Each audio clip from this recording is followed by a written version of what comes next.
Hello, everyone, and welcome to the Poke Panel.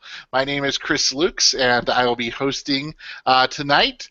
We have a lot of people with us tonight. So first thing I'm going to do is go through some real quick slides to thank those that made this possible. So first off, this is the Pokemon Go panel, Back to School. We want to thank the Inevitable Instructors Educator Gaming Guild, as always, for helping put together these presentations, as well as the ISTE Games and Simulations Network, which focuses on games-based learning, game design, game studies, and gamification as it applies to education. So thank you to those two organizations. So as I mentioned before, I am Chris Luchs. We also have with us Tanya Martin. Go ahead and say hello and a little bit about yourself, Tanya. Hi, I'm Tanya Martin. I'm an educator and happy to be here to talk about Pokemon. I do play games myself. Next up, we have MC Ninja, a second grader who's played Pokemon cards and downloaded the game the day it came out. So feel free to share a little bit about yourself, MC Ninja. I'm in second grade and I'm 7 years old and I'm a level 9 gamer and I have 45 Pokemon. That's way more than I have.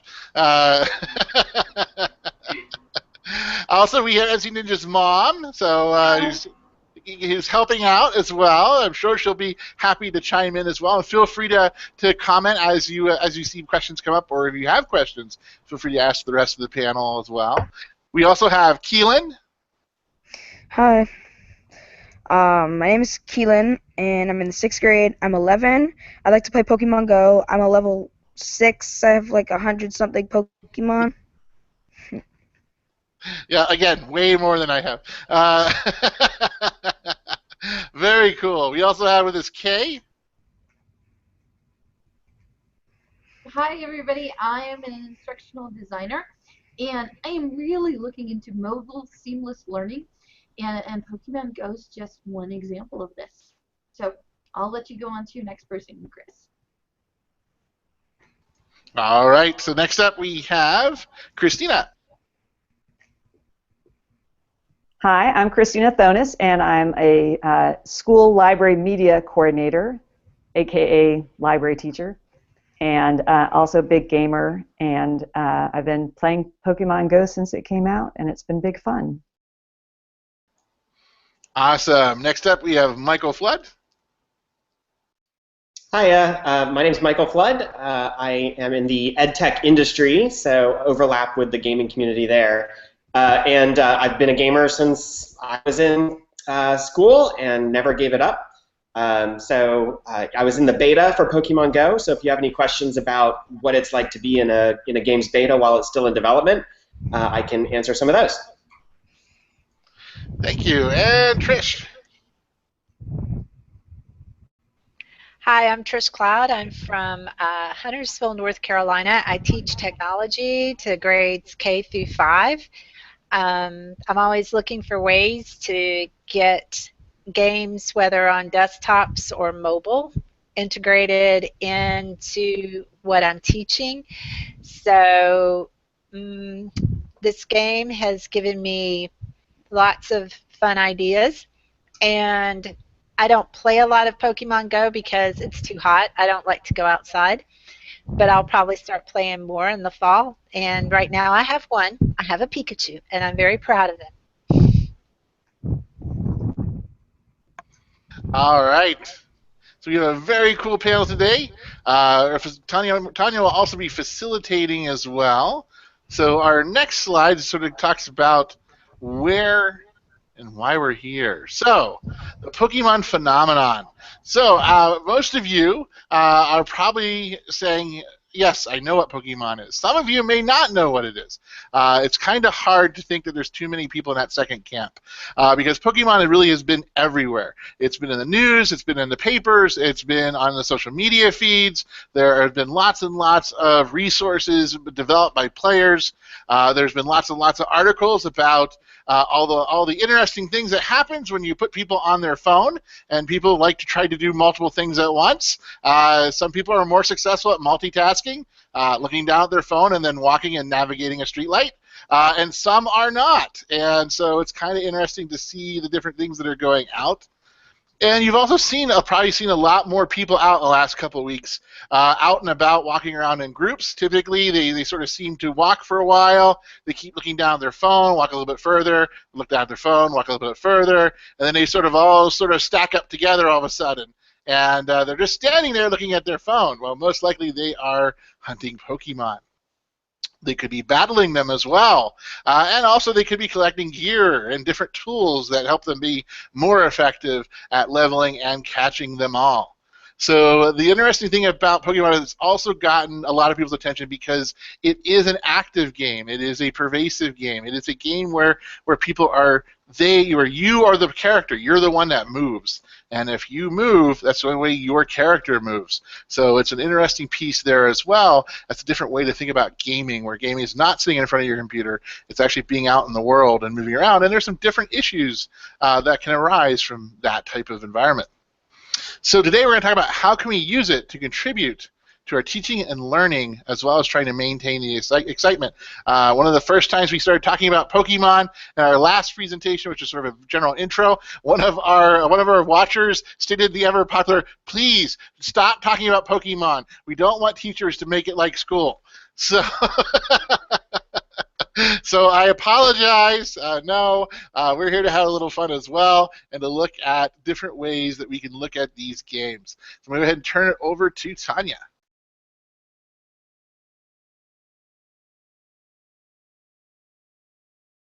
And I think, Tanya, you're muted.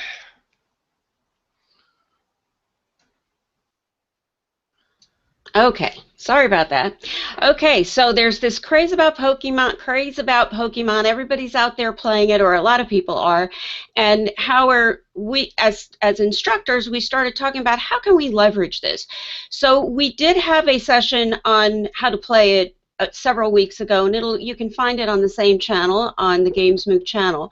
This is not about that. The objective for this session is to discuss the educational potential of augmented reality games in general and Pokemon in particular. We're going to kind of split it into 3 parts. We're going to first talk about the Pokemon game. We're going to hear from our students, our parents, our teachers, our educators, who are also gamers, by the way, about what they learn and what can be sort of educational about the game itself. Then we're going to talk a little bit about the metagame, things that are related to the game of Pokemon Go, but not the actual game, and how those things might be able to be used to learn and to teach. And then we're going to end up with other games that are similar to Pokemon that you may not be as familiar with. So if teachers are watching, you might get some hints. And if they're not watching, kids, you can tell your teachers to go watch the recording. So this is not a session about how to play Pokemon, but Pokemon Go is an augmented reality game, which means it lays virtual over real. And as we talk, maybe it'll become clear. Unless maybe Kay, you want to talk a little bit about tell us a little bit about what augmented reality means. I know it's been around a long time, and you've done a lot with augmented reality. Just so folks know. Yes? No? Okay. Augmented reality, very, very easy. Is that there's a layer of virtual reality that is put on top of the real world. So Pokemon Go is a great example of it, because you're out there, you're playing, you're running around, but you look on your phone and suddenly there's this layer here, and it is usually one of the monsters. It could be it could be you trying to find your trails around, and like we said, Michael has done Ingress for a long time, and he's like an Ingress expert. And Ingress also augmented reality. And the cool thing about Pokemon Go is it's really introducing augmented reality to a large group of people. There's lots of other kinds of apps that teachers can go ahead and use, but that's basically what augmented reality is. Okay, so now let's kind of hear from our students first. If you could go to the next slide.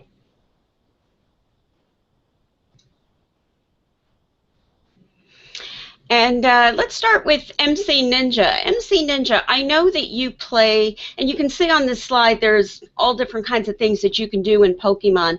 What is your favorite part of the game? What is it that you like to do more than anything when you play the game? I like to walk around and like do stuff in real life. And that's the favorite part is walking around? Mhm. Who do you walk with? My mom and dad. Really? Your mom and dad? Who else? Come on. My grandpa. Your grandpa. Does your grandpa play? Yeah. Does he know where how does your grandpa play with you if he doesn't play the game?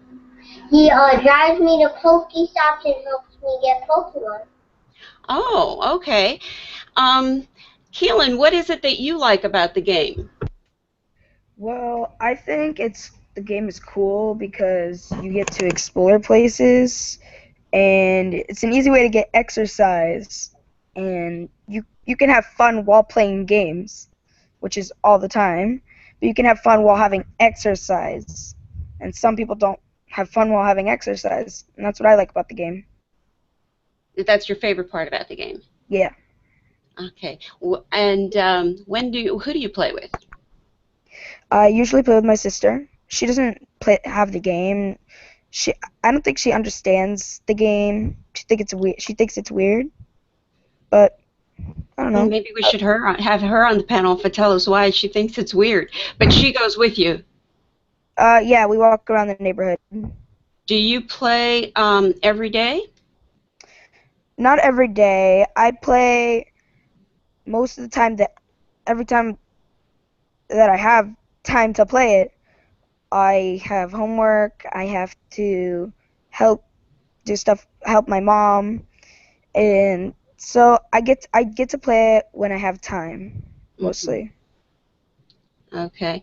And MC Ninja, how do you play every day? How long do you get to play? About like the time I have, like after I do my homework, and after I do my chores. So you go at night to play? Mm-hmm. Yeah. He'll play on the way to and from school, or if we have errands to run, that's more when he would play. But when we come home, if he wants to go around the neighborhood, because we'll take walks around the neighborhood, he has to finish his homework and his chores first. Is that his phone? Yeah. Is that your? Oh, that's a nice phone that you have. Do your friends play Pokemon Go? No. One used to, but he deleted it. Oh, why did he delete it? Because he didn't like the game that much. Oh, okay. And you like it because you like moving about. Mhm. Mhm. And you play it on your own phone. Mhm. That's nice that you have that. What kind of phone is that? VTE. Do they allow you to have that phone in school? Yeah. Okay, so do you take your phone to school at No. all? No, so you don't get it until after you come home and then you have your phone. Gotcha. Okay. Michael, I know that you've played. Now, let's ask the adults, what do you like about the game? And Michael, you played the beta. Yeah, so I like meeting people and cooperating with other players. I love going to locations in the city where there's a lot of people gathered. This past weekend, we went to a location here in Atlanta that's become very well known in this city. And even during the worst part of the day when it was pouring rain, there were 50 people gathered under the awnings of the shops waiting for the rain to end. And then once it cleared up, there was back up to 100 people. Just all day long. It's pretty impressive. What's the average age of those groups of people that you see playing the game? Pokemon Go tends to be just a bit younger than Ingress was. I would say usually in the 20s. We certainly have a lot of kids who come around, but most of the kids that we see are with parents. So I would say the average age is usually late high school to early college is what I see the most. Mm-hmm.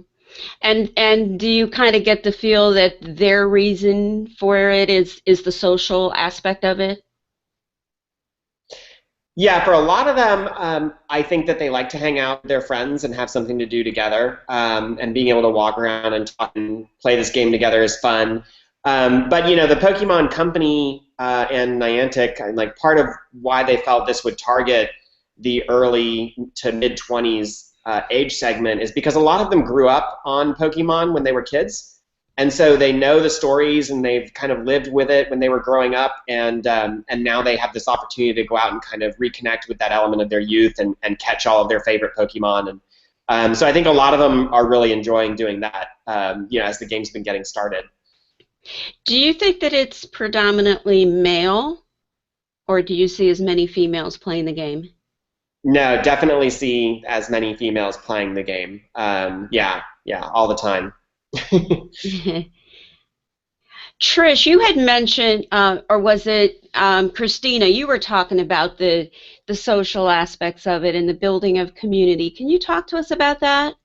Yeah, I was just listening to Michael. I was thinking, wow, I thought our groups of like 5 to 10 people that would gather around our citizen center was a big deal. But it's still, I mean, it's interesting to see people out and about and talking to each other. I was talking with a probably 17, 18-year-old kid, and then this older gentleman wheeled up on his mobile scooter, and he started talking with us. He wasn't playing the game, but he definitely knew that was what was going on, and he enjoyed chatting with us. And almost every time I go out, I end up talking with someone who's also out there playing. And people will be helpful, like if there's a unusual Pokemon, you know, just down the street, you know, they'll tell other people that they can see have their phones out. I just think it's a neat way that gamers are getting out of their houses and meeting each other. Mm-hmm. Trish, do you have anything to add? You're muted. Yeah. I was just, while Michael was talking, I was thinking about the kids that I know who play it, and I had mentioned earlier that there was something in particular that I wanted, that I just put it out on Facebook for kids who I know from church that are late teens, early 20s. My niece she just turned 20, and so I asked the question and got answers immediately, but it was from that age demographic that you were just talking about, Michael, which is the late teens, early 20s. And I remember my niece is absolutely crazy about Pikachu. I know she's got to have like hundreds of stuffed Pikachus. She's got a Pikachu hat, she's got a Pikachu shirt, she dresses up like Pikachu for games things because she plays a lot of Smash. And she's even got a Pikachu that is about 2.5 feet wide and about 5 feet tall that she got at a fair. So I knew that there is a great affection with that age group with anything Pokemon because that's what they grew up on. Because I remember her walking around 8, 9, 10 years old, she would have Pokédexes and just books and books and books, and she'd carry them with her everywhere she went because that is what she lived and breathed and eat was Pokemon. Mm-hmm.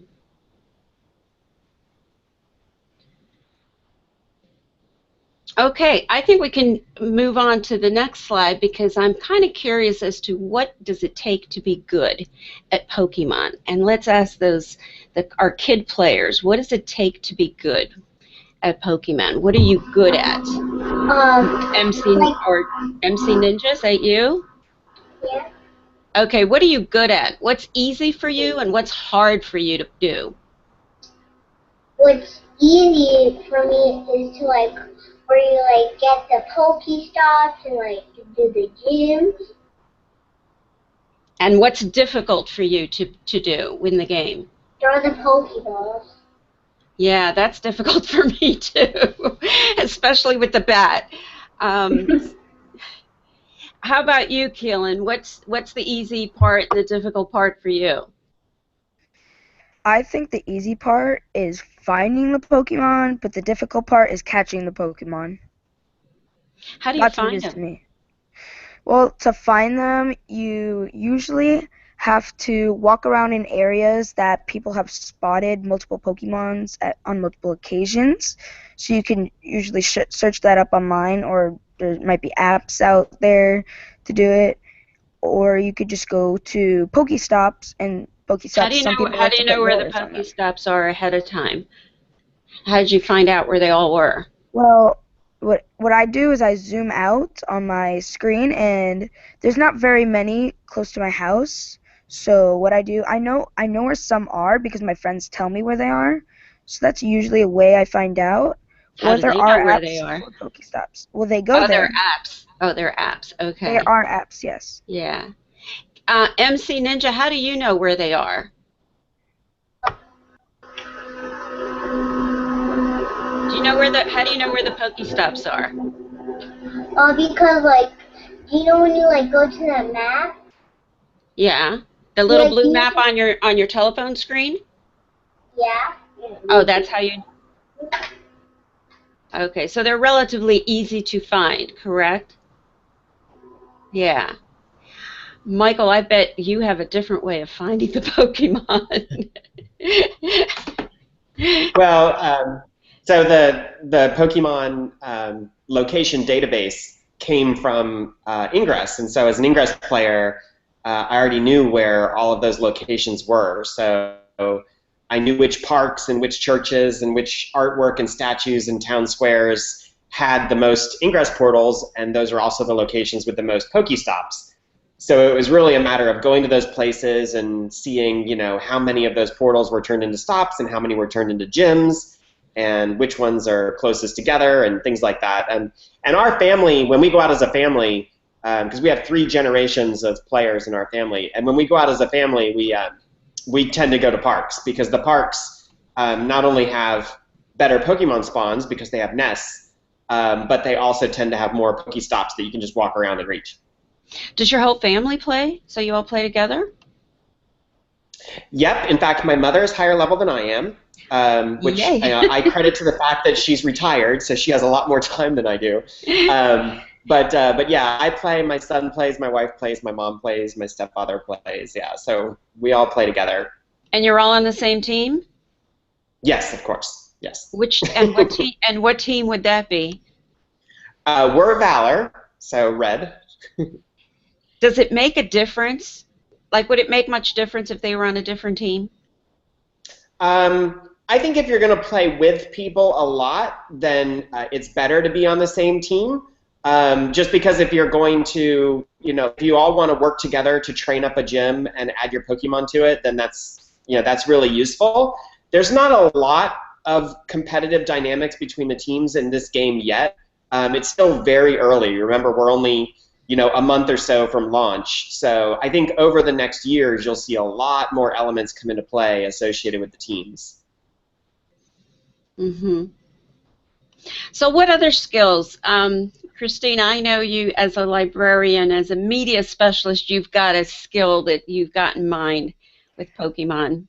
Well, the first one I was thinking of was resource management, because you have a limited number of Pokeballs, which I think when I first started, I didn't realize that I was using them up. And you have to go around to the Pokestops. So you have to kind of balance out hitting the Pokestops to get more gear and trying to capture Pokemon. And then you have to think about, okay, I see Pidgeys all the time. And so if I'm low on Pokeballs, do I really want to waste 1 or waste 5 trying to catch that Pidgey? Or if I have a lot of Pokeballs, then sure, that's fine, I'll go ahead and do it. But if I see a really rare Pokemon or a high level one, then I might want to go ahead and use those resources for that. So that's something that a skill that I've been using in it. And the other thing I just see is like looking at the different kinds of Pokemon. And I did a little bit of reading up on, because each Pokemon has different skills, and different types of Pokemon are stronger against particular kinds of Pokemon. It's like way more complex than I can fathom altogether. But I did try to research it up a little bit to see which of my Pokemon would be better at the gym battles. But it's getting a little bit beyond me. I have to study up a bit more. Mm-hmm. Trish, did you have anything to add? Well,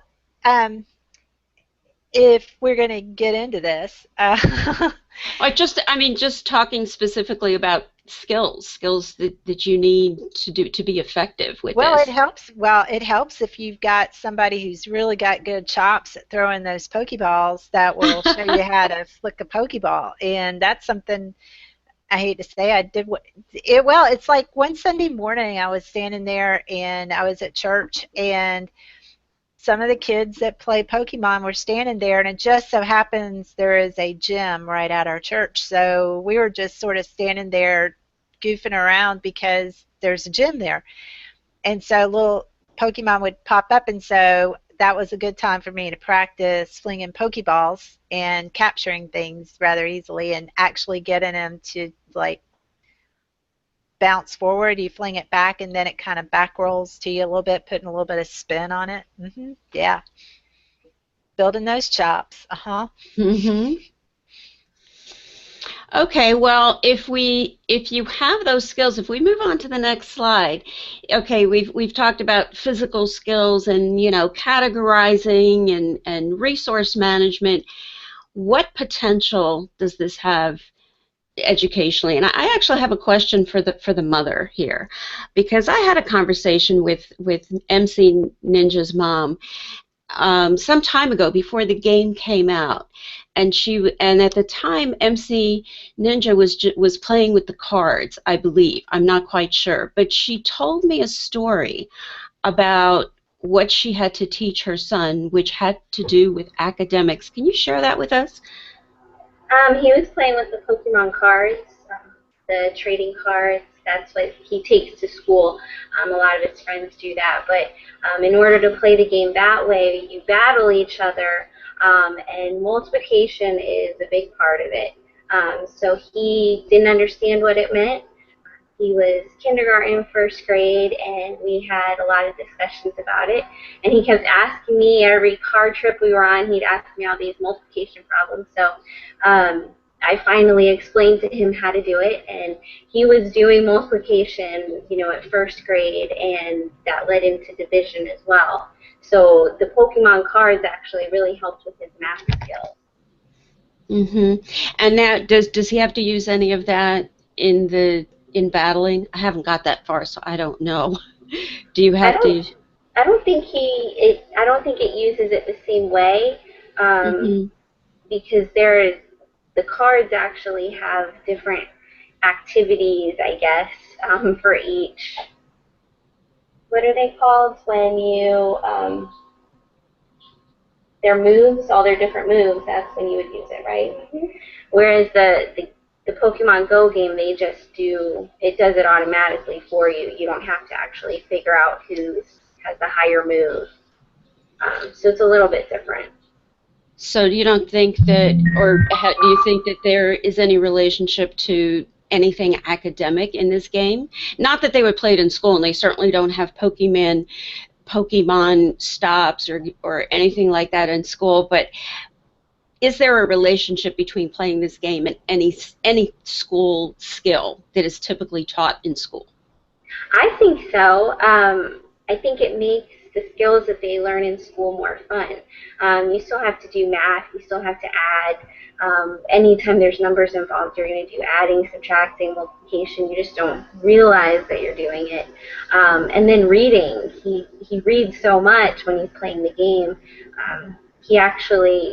The Pokemon names are not the easiest thing to sound out, but he takes his reading skills. He has to actually sound out all the names to figure out what they are, who they are, because he's watched the show for years, and that the show you just hear the names, whereas here you actually have to read them. Caoilin, are you there, Caoilin? I am here. Okay, I saw your screen changing, and I'm just wondering, do you see any relationship with this game and your school studies or anything you do in school? And you know what? While you're thinking about that, I have another question to ask you, because we had as Chris said earlier, there was a student who was listening to one of our webinars a couple weeks ago, and he actually did say, please don't let the teachers take this because they're going to ruin it. And he had a very clear separation of what's fun and a game and what's school, and I'd like you to react to that as a middle school student. So, but first talk about the academics. Is there any academic connection to playing this game? Well, I mean, there could be if you were taking world geography, if you want to look at the world. And I guess math is included because you'd have to see how many potions, how many candies you're going to use to evolve. It all depends on the way you think about the game. Mm-hmm. Okay. And do you think that games should be left out of school? No. Actually, I've been planning on making a Minecraft club. Oh, yeah? At school? Mm-hmm. Well, tell us about that. How are you doing that? Well, what you have to do is you have to come up with an idea for a club, and then you have to get a teacher to sponsor that club, and then you have to get permission with the principal. And if they say it's okay, if everybody says it's all okay, you can make your club. You have specific days of the week that you would have the club. You'd invite people to that club, and you played Minecraft. Have you had any luck so far? How far are you in the process of creating this club? Well, I'm in the part of thinking about what we're going to do in the club.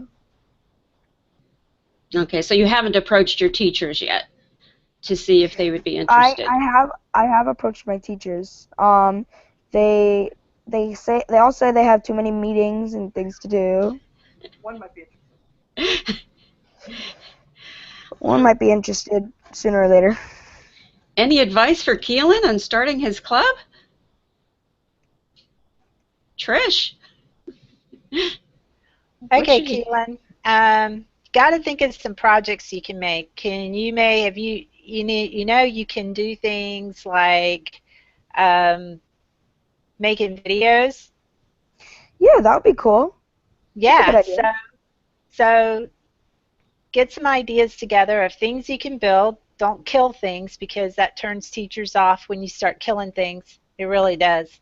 And administrators really don't like it when you kill things.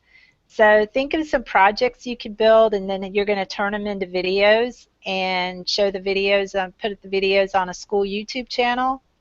See how they go for that. Yeah, that would be cool. But I'd still have to get the teacher to sponsor me and allow me to do those things. Right, and just tell them if you have ideas already and can figure out the logistics for them to where they're not going to have to think of things for you to do. If you can come up with projects ahead of time that you could build in World, there you go. Yeah. Make it easy for them. There's also a program that the developers of Minecraft have created. I'm pretty sure it's the developers of Minecraft, Mojang. And it's a program called Minecraft EDU Education. I use that. I've been using it for about 6 years. It's very simple to use, is it not? Yeah, it is. It's and very easy to use. It's easy to add in mods. Not right now because Microsoft bought it and it's changed. Yeah. So you'll have to see what the requirements are now with Microsoft. But it's not as easy. You can't put mods in it right now, but they're just getting it started. Okay? Yeah. All right. And the other thing that I would say that tell your instructors that you have a ready-made advisory board, and we could email your instructor exactly with our credentials, especially Trish. I've been running a Minecraft. Yeah, I've been running a Minecraft club at my school. I'm getting ready to start my 6th year. Yeah. Wow, that's pretty cool. So if you need an advisory board, or if MC Ninja wants to start a Pokemon club, okay, we're more than willing to be outside advisory board to help convince that teacher or that administrator. That's pretty cool. Yeah, so we'll help you out. Yeah. So, um, teachers, can you weigh in on this? You know, like the potential in the game as it is, not the metagame, but the potential of the game as it is for any kind of academic connection. Oh yeah, I mean, just well, I think in terms of elementary students, and so learning orienteering, just like Michael mentioned a little earlier, teaching them the cardinal directions. You know, just the resource management necessary because, like Cam said, she used all her balls up. How are you going to get more balls? How are you going to get the candy? How are you going to get the potions to evolve them? Something's incubating. Well, what is it going to be when it gets through? So there's just a lot of reasoning and inferencing and calculating and planning that goes into this right here. You know, I used to teach computer science, and I also taught computer applications. I was thinking about the data gathering aspect. I would, you know, to teach databases is kind of a boring thing. How to create a database and the fields and sorting and categorizing and all that. And of course, ultimately, the students would do a collection, any kind of a collection that they have. But this would lend itself very well. Now, not every child, of course, plays Pokemon Go, but this is a potential building of a database, you know, or a spreadsheet, you know, so that they could sort and categorize and see what's the best pet to have, or you know, what I can get rid of, what I can evolve, what I need, what I don't, you know, what I don't have and need, that kind of a thing. And I'm not even sure. I guess they teach it in business classes these days. The whole databases. I don't know where they teach databasing, but I used to teach it. Chris, did you have a hard time teaching? You know, how to teach structuring a database, creating a database? It's not a characteristic that a lot of people are used to, but you got to remember my background is accounting, so we're used to sorting things in columns and rows, and having fields, so there's very similar structure there from that perspective. But really the interesting thing I see from a game like Pokemon Go is very similar to other games. You know, there's a ton of statistics. There's a ton of inventory control. You know, you can only carry so many things. How many Pidgeys do you want to have? Going ahead and deciding, you know, doing the math and deciding when is it worth trading in certain you know, large numbers of easily captured pets to turn them in for loot, and turning different things like that. So I mean, there's a lot of statistics, there's a lot of analysis, there's a lot of strategic thinking when you start looking at how players are going ahead and playing this game that they're not even thinking about. There's definitely a lot of higher order skill sets that you're seeing a lot of these players utilize, but unfortunately that's not really sort of what people focus on. They focus on the people playing Pokemon on the boardwalk that walk off into the ocean. Because you can see that. It's fun to watch that on TV or on YouTube. But the thing is that there's lots and lots of pieces here. There's a ton of math behind these games. There's a ton of research that goes into this. I mean, you heard the players, the different players talking about where do they go to find where do they find the Pokemon? How do they go out and find the Pokemon? You hear all the different data sources. You have a lot of networking, a lot of teamwork, a lot of collaboration. You're asking your friends. You're connecting to your social network. You're utilizing those resources, and you're finding a way to solve the problem that you have, which is you're trying to find and locate this one resource. So there's a lot of different aspects in here that you utilize in a game that you don't even think about when you're doing it.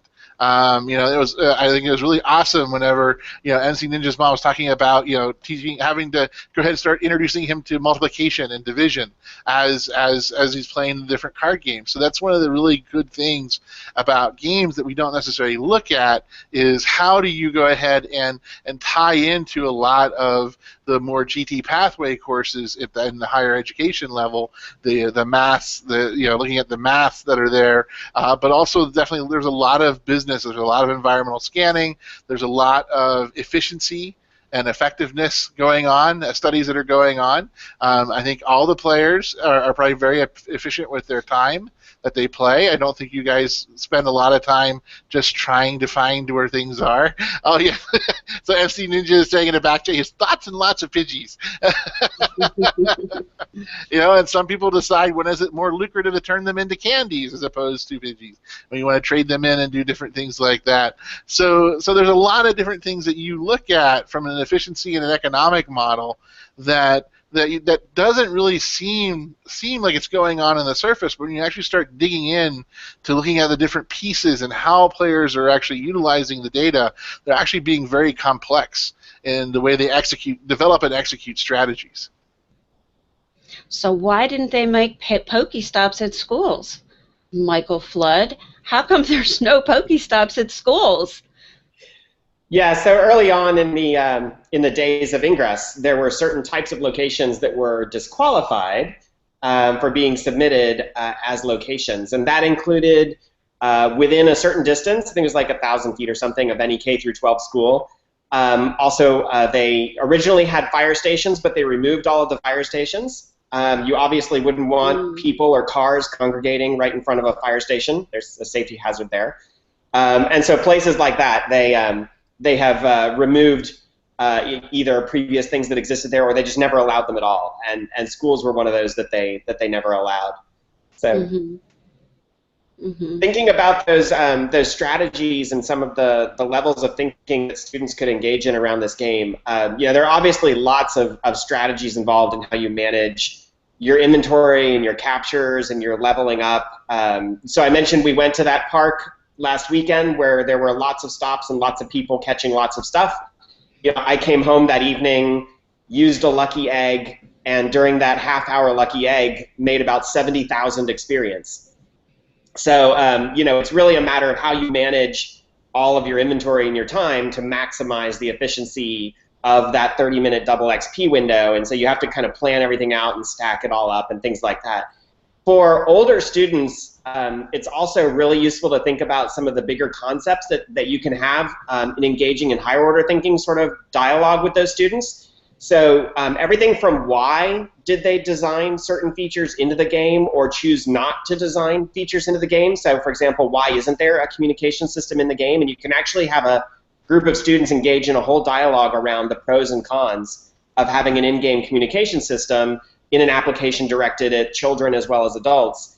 And then you can also talk about the ethics of different activities going on out there, from the way people use the content or the way people hack the game or create other applications, and you can have discussions about the morality and ethics. I think there's a lot of different types of discussions, from the business world to the gaming world to how the players and the social community is developing, that you can have to kind of as prompts for thought and discussion. Which is a great segue to our next question about safety. And I have a question for MC Ninja first. Is there anything about playing this game that scares you or that you think that might be dangerous? Can you tell us about it? That someone might sneak up and kill you or something.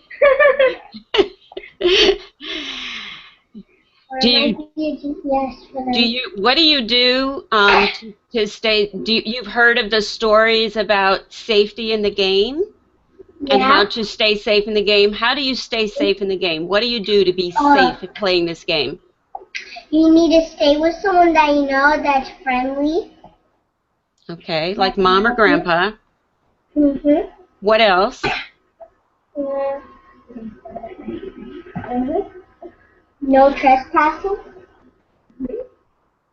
No trespassing. Okay. We don't really go out at night, and we don't go into areas that we don't know. Okay. I think that there's something really obvious. MC Ninja. Why do you have that name? It's because I want to protect myself, and I don't want anyone to take me or steal me. Right. We don't give out your name, and we don't say where you go to school or where you live. He plays other online games, so he's really used to the idea of having that other identity that nobody can figure out who he actually is. He doesn't use his real name, and he doesn't say much information about himself. Okay. He plays Roblox and Minecraft, and both of them. Slitherio? Both of them require having kind of that screen name, and you can talk to other people. So we're very careful about that. And an aware mommy. Caoilin, how do you feel about the safety features? Like, is there anything that scares you or anything that you've been warned about, or what do you do to be safe playing this game? Well, I feel like the game, it's very unsafe if you're not with a mature adult, and someone could sneak up on you and kidnap you and do God knows what. And you don't want to trespass because people will get very mad, and they can sue, people will shoot. That is something that will happen. Do you tell me, when you go to let's say you go to a park with your sister who doesn't play the game, but you go together, so that's a good thing, and you go to the park and you see a group of people and they're all standing around looking at their phones. Would you approach them? Would you talk to them? No, I wouldn't approach them. I mean, unless I was with a mature adult, like I said, I wouldn't approach them because I don't know them. They're strangers. What should I do? Mm-hmm. And what if what if it was obvious that they were playing the game and they'd say, "Oh, come over here. I'm going to show you something. Here's where you can catch a whatever." How would you react? I'm smart enough. I would run and not come back. Okay. Teachers, educators, how would you do? I mean, here's an opportunity, I suppose, with your students for the digital literacy thing. Well, digital citizenship is just all over this place, because you have a perfect example of comparing the online world with the real life world. And with elementary children, they sometimes don't quite understand how virtual reality or your online life is just as real as real life. So this gives them kind of a little bridge almost, because it's an augmented reality that's online laid on top of real life, that they could actually see the two and see how the two blend together.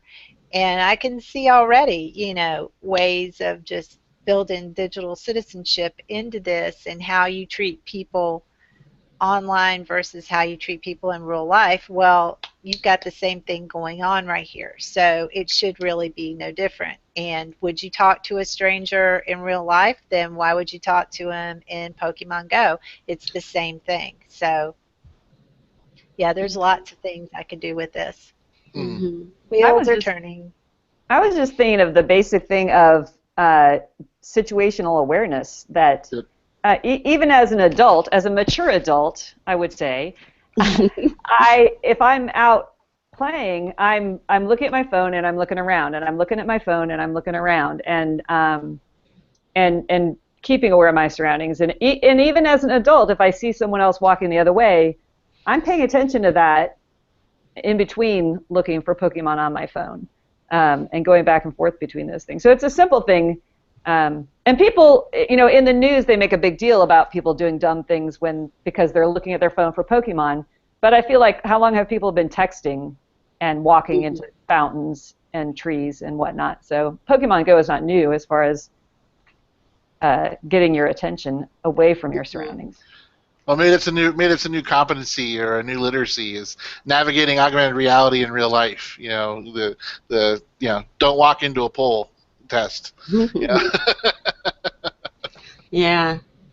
Okay, I want to know who's gone over their digital plan while playing this game. Who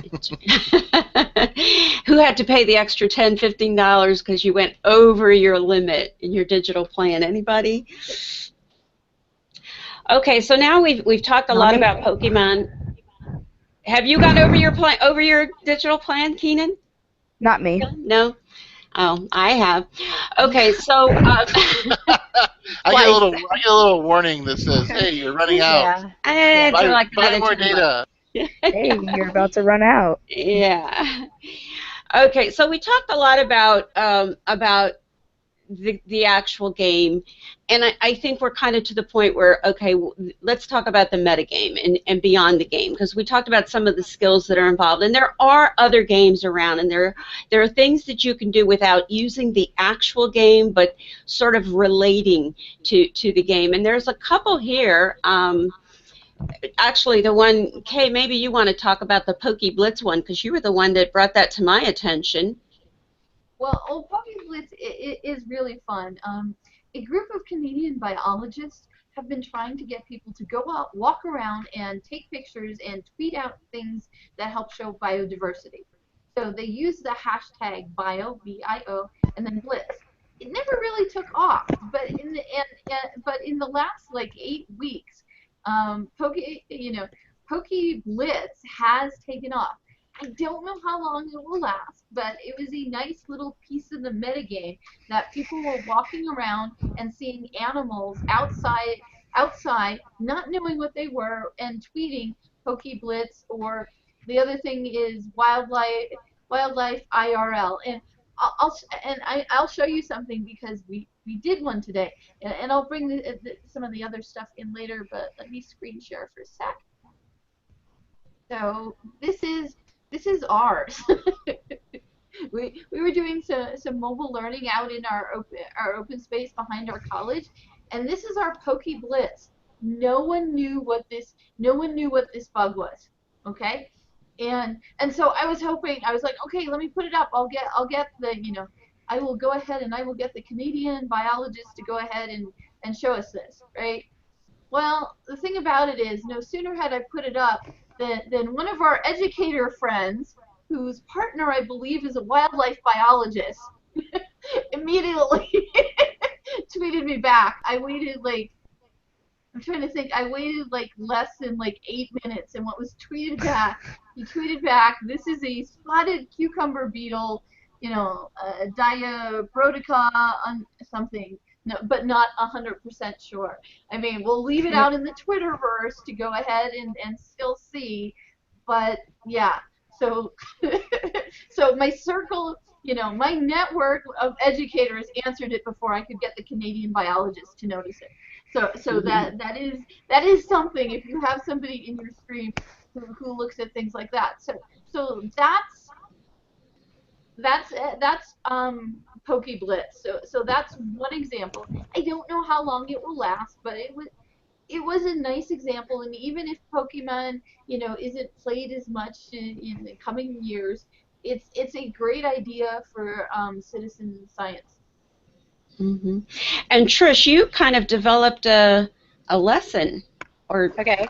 series of lessons, right? Well, to use. it's just stuff that I've sat around and thought about, how could I do this, and how could I, because I know these kids are going to be coming in and they're still going to be reeling from the fact that they're back in school again and not liking that, but that their Pokemon Go time has been curtailed. And so what I thought is that I would first, I hit up some of those 20-somethings, late teens, 20-somethings, and got this, which is the Pokemon Go map, which I will show it to you. Let me share my screen. And are you all seeing that? We're seeing the slide. Oh, okay. Yeah, we can see your. All right, so this is like all of Charlotte. If you move around, you can see all the blue ones are Pokestops, the yellow stars are gyms, and the red tags are where rares have been found. But if I move the map around, I can move it up to where I live. And so what I decided was I would introduce the students to the map, and I'll come back now. Turn off screen share. Okay. I decided I would show them the map and give them a link to it and have them bring it up, and then ask if any rares have been found in Huntersville after I've explained the legend to them. And then tell them to zoom in the map and find 5 gems or Pokestops. And then give me reasons why they are good locations for it. Because most of the time they're in very public locales and there's lots of people around, and I wanted to know from them, are they good, are they safe, why they are a good one, is it because other ones are very nearby, you wouldn't have to travel a lot, and then we'll work on using Fraps or some other screen capture and have them record a short tour in Google Maps where they kind of move in, because Fraps, the version we use, only allows for a 30-second shot. So they can zoom around real quick and talk into their microphone and talk about, here's a Pokestop here, and it's at the North County Regional Library. And this is a good place because not only can you get some Pokemon, you can go in the library and read a good book about Pokemon. And then they can give tips and tricks for capturing them or, you know, being safe, and upload it to YouTube. So that's one idea I had. And then if you go to the next slide, it's like I thought this was like I did it and I thought, okay, they're going to go, oh no, but I teach technology, and so what I'm trying to do a lot is teach them to be nimble using technology and to use different things online. So instead, it's making a trading card, but in this case, they're going to have to research by using Google to find the stats on the particular Pokemon that they want to make a trading card on. So they're going to have to learn to sift through all the information so that they can weed out what they want to put on the card online. And so they're going to have to read, and they're going to have to be a filter for what they're going to put on there. What do they want you to know about their favorite Pokemon, and how are they going to find a free-to-use image, one that doesn't have any copyright attached to it, and how are we going to use our search tools in Google to find those pictures, and then go to the Trading Card Center and create a trading card. And then the next one are just some other ideas I've had. Caoilin gave a good one when he started talking about potions and candy. It's like, oh, how much potion does it take? How much candy does it take? How do you get candy? How do you get potion? That's another whole thing right there. With my 5th graders last year, we started working with interactive fiction, so they could possibly create an interactive fiction story with their favorite Pokemon being the central character, or possibly write from the perspective of a wild Pokemon. How does it feel to be caught?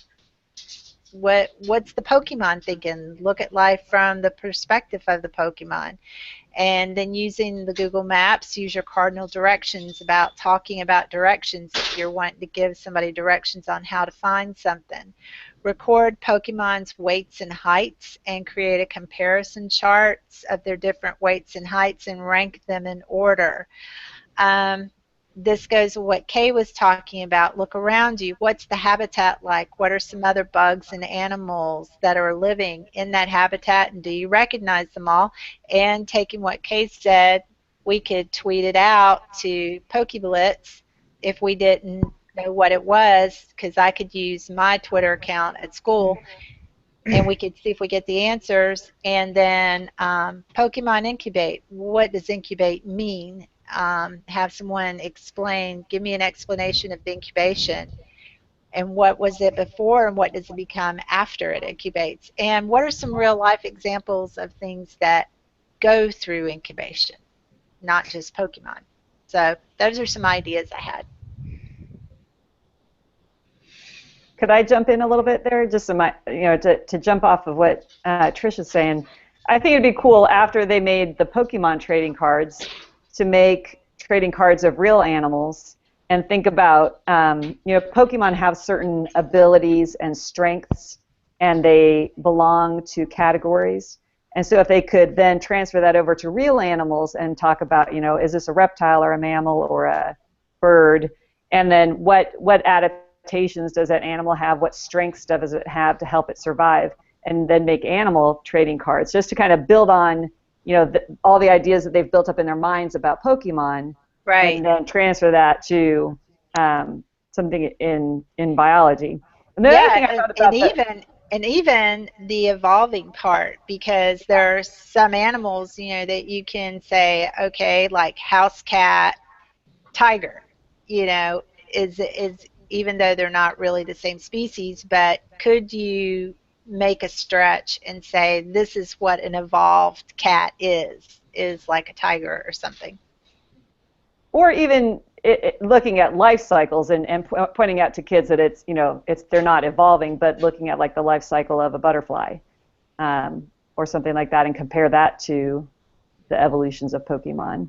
The other thing I was thinking about that would be really cool is, I don't look very closely at the measurements of my Pokemon, but it would be neat to have them actually create on paper, like, how big is this Venonat really? It says it's 1.2 meters tall. Well, how big is that? Have them kind of make an outline shape of it, or find something that is the same weight as the Pokemon, just to make them pay attention to that more and have them have a sense of what, how tall is that? How much weight is that? Cool idea. And for literacy, you could use any genre, have them write in any genre. I was thinking about that. You could have them write a narrative. You could have them write a persuasive piece about why they should be allowed to play Pokemon Go more often. Any kind of writing they could do just using Pokemon as a topic. And what Kay was talking about, she was talking about the Pokeblitz, right? Well, there was this little thing going around where people, when they were in bathrooms and they caught Pokemon, they had took a screenshot when the Pokemon were over the toilet. That was a little thing going around. It was funny at the time. So lots of people kept doing it. It was really when Pokemon first came out, and your first monster just happened to show up wherever you were. So obviously a lot of people were pulling it up on their mobile devices while they were in their bathrooms. And yes, I would definitely say that was a meme that was like probably the first 2 or 3 weeks. Hashtag Pokeflush. Yeah, exactly. Okay, so now let's move on to other games, other augmented reality games, or games that have some of the same components as Pokemon. And there are 4 up here on the screen. We have, and there's different folks that can talk about them. I know Mike will talk about Ingress. We have Field Trip, Ingress. We have, what is that one? Goose Chase. Is it Goose Chase? Goose Chase and Klikaklu. So let's start with Field Trip. It's Scavenger Hunt. Or Scavenger Hunt. Well, the game is Field Trip. Oh, okay. Field Trip. Kristina, were you going to talk about Field Trip?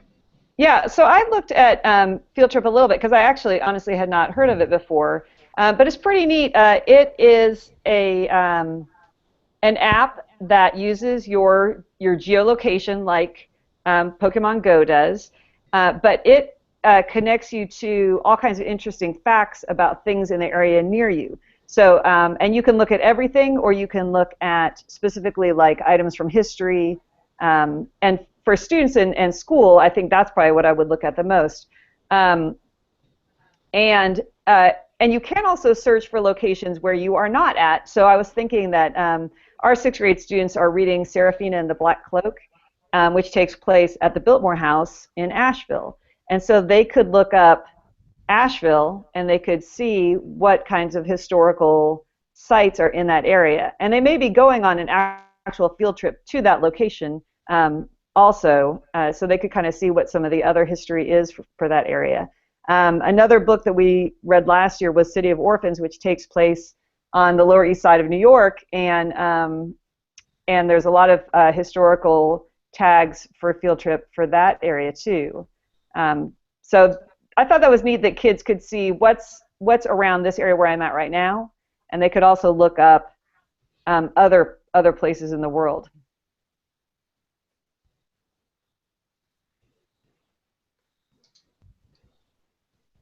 Okay, and Mike, you want to talk about Ingress? Sure. So Field Trip and Ingress were both also made by Niantic, the same company that makes Pokemon Go. Ingress was their first major game in the augmented reality genre. And we're coming up on Ingress's 4th anniversary in mid-November, so it's almost 4 years old now. So as you can imagine, it's a much more developed game, much more complicated, targeted at a slightly older audience, and much more competitive than Pokemon Go is right now. It incorporates missions. So where you are in your local area, you can look up missions that are near you, and those missions can take you on a tour of a historic area or just a tour of cool, interesting artwork, all sorts of stuff. And then it also has a lot of team dynamics. So there's a lot of cooperation with other players in order to build and maintain and capture things. Requires a bit more travel. And encourages more travel than Pokemon Go, whereas Pokemon Go encourages you to walk. Ingress also encourages you to go to new cities and go to new countries and do things that go far beyond your own neighborhood. So Ingress is a little bit bigger in that sense. Are there plans to expand Pokemon so that it includes some of the things? I mean, being that it's from the same company and everything, I'm just curious, are they going to expand it to have more of the team thing that Ingress has? Oh, absolutely. And there's new features that are expected to be coming out all the time. I mean, they just released a new version of Pokemon Go today, I believe. So hopefully everybody got that. So you're now starting to get more dialogue with the trainers. So now you can go in and you can use the appraise feature, and your trainer will start telling you how strong a particular Pokemon that you have is when you appraise it. And that's building up a dialogue between you and the trainer who's in charge of your faction. And so eventually the factions will develop more identity, and there's going to be a lot more of the dynamics around the 3 teams that are in Pokemon Go. Okay, Trish, you going to talk about Goose Chase? You're muted. Not anymore. Goose Chase is a what? No, I was just going to mention to Chris that it's on my screen if he wanted to show the site. Goose Chase is a scavenger hunt. It's an app that you can use to do a scavenger hunt where you have teams of people. Hold on just a second. Where you have teams of people and you give them the clues, and they use their phones and geolocation to do the things they're supposed to do, and they have to take a picture of themselves. And as they take a picture of themselves, it goes into the scavenger hunt, and that's how you complete it. The only problem with Goose Chase is that it's very limited in the free edition, and after that you do have to pay if you're doing this with large groups of people. But for just doing it with a small group of people, you would probably have a really good time, because you have to create pictures and take pictures of you completing each of the tasks in the scavenger hunt. Okay, and Klikaklu. Okay, so let me tell you guys a little bit about this. Actually, it was at ISTE this year for the Mobile Learning Network. They do a regular kind of quest that goes around whatever city they're in. It was Dr. Michael Mills from the University of Central Arkansas, and he introduced this to us. And I will screen share a little bit with you guys. we went ahead and we put up all the information, everything that we did. We did 2 of these around Denver. And to give you an idea, you have to decide on your route. You have to decide on what pictures are on your route. And there's some in the notes that Chris had. I'm just scrolling through. This is what you get from it. You get a QR code. This QR code then lets you go into a private quest. And you go around everywhere. And then here's some of the landmarks. Chris put it like this in case that we wanted to do a history tour or somebody wanted to use it for their schools. I'm going to scroll fast. Angie Wolf did the Lodo Lope, and she went more specific. She even filled this out, so if a teacher ever wanted to use it, you know, that they would go ahead and have this. And I'm going to scroll through there, and basically everybody was running around as if they were playing Pokemon. And Grid, I don't know if you're going to be getting to some of these other pictures that we're doing, so do you want me to stop now and explain more about Klikaklu later? No, go ahead and do the whole Klikaklu. That's good. Oh, I mean, okay. Well, yeah. The slides I have are on it. Yeah. Okay. So the slides I have later, so the slides would have to move forward.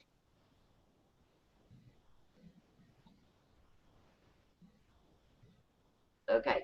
Okay. So now that you see the slides up, while we did that in Denver, in Boulder, we were asked to do this for a technology conference.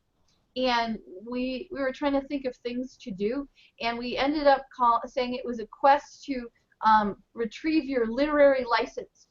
So people had to run around and get pictures that had like something that was a metaphor or a simile, or if we were doing alliteration.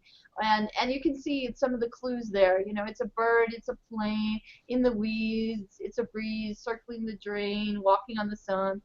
You know, these are some. These are some of the things that we had them do. So they not only had to find the picture, but they also had to figure out basically what literary term. And so here's here's our in the weeds example. We took this picture of in the weeds, and they had to walk around and look for what would be an in the weeds picture. And then once they find it, they end up overlaying this. Now this is using the app Klikaklu. It's free if you're playing it. It does cost $9.99 if you're going to create these kind of quests.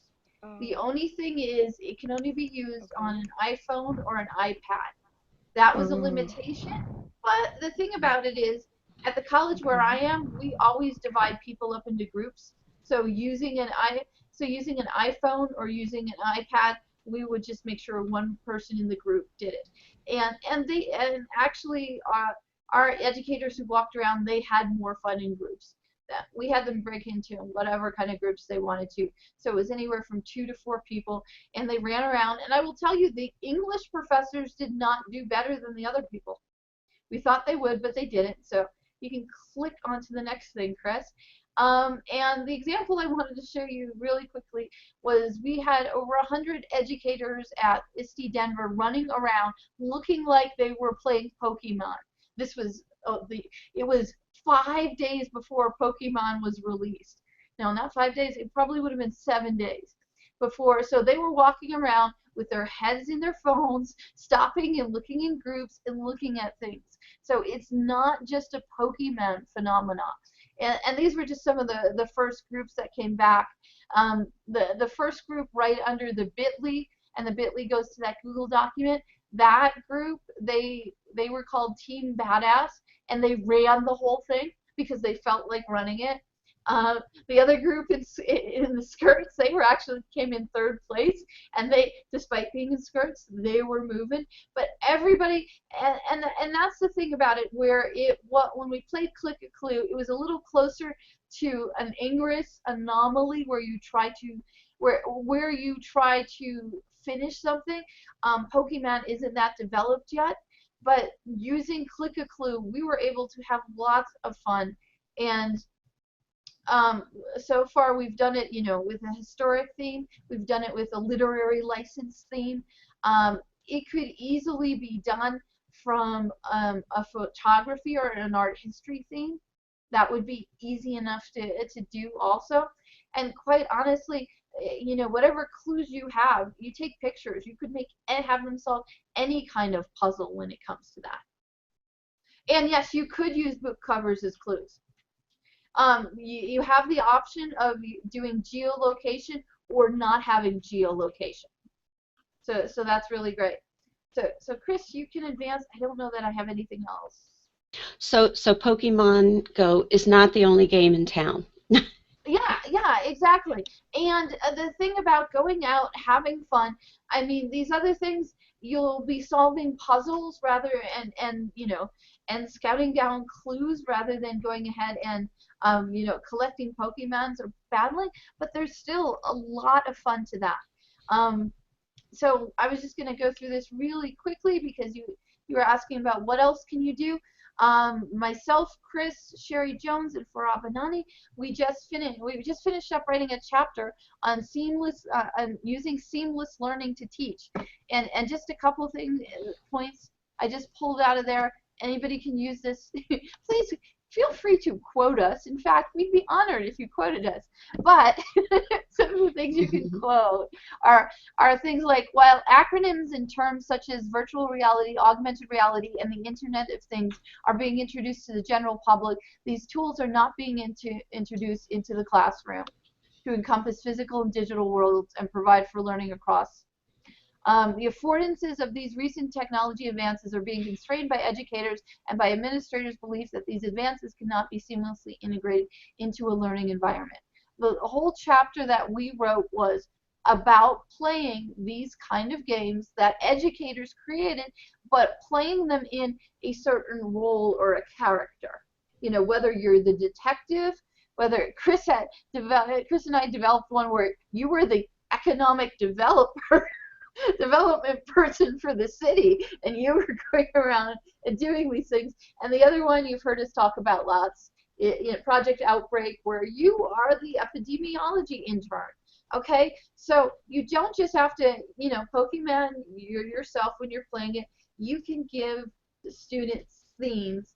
You know, you can have them play fictional characters.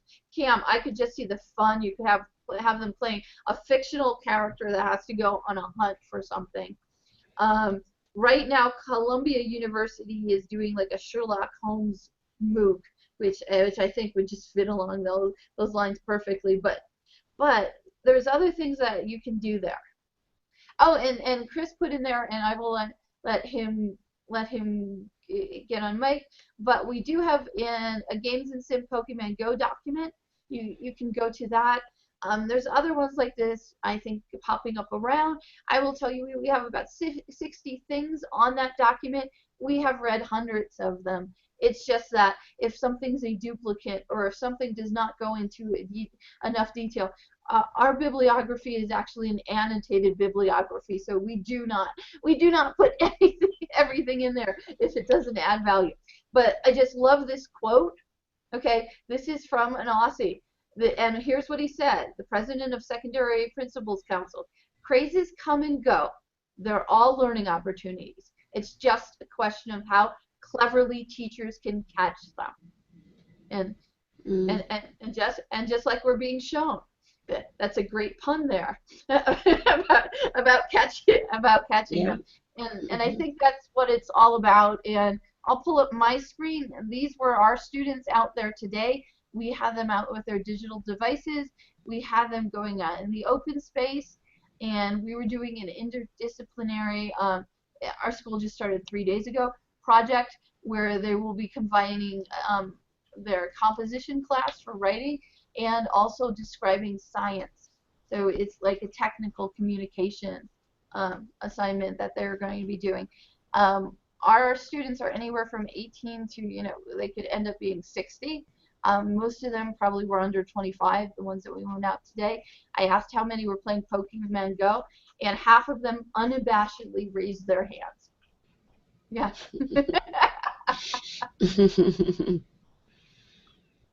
Very cool. Okay, so that about wraps it up. Does anyone have anything else they want to share? We kind of went a little over the hour. Not unusual for this group. Does anybody have to? Mike, please just share your screen because everyone has not seen that screen with all those Pokemon. Because you shared that before we started. Oh, yeah. Hold on. Let me pull that back up. So I'll show you what we were talking about. So as I mentioned, we were part of the Pokemon Go beta. And at the end of the beta, just for fun, Niantic seriously raised the rate of Pokemon generation for the last day so that we could have some fun with it. So this is an example of what just turning on my scanner on the last day of the beta looked like. So just Pokemon everywhere generating. So it was a lot of fun. Can you guys see that? Yeah, yeah. That's great. Okay. Does anybody else have anything they want to share or add? I think it's MC Ninja's bedtime or past. Thank you for staying up with us. Thank you. Thank you. Bye. Bye. Bye, everyone. Thank you for coming. Thanks for sharing all your insight as well. Good night.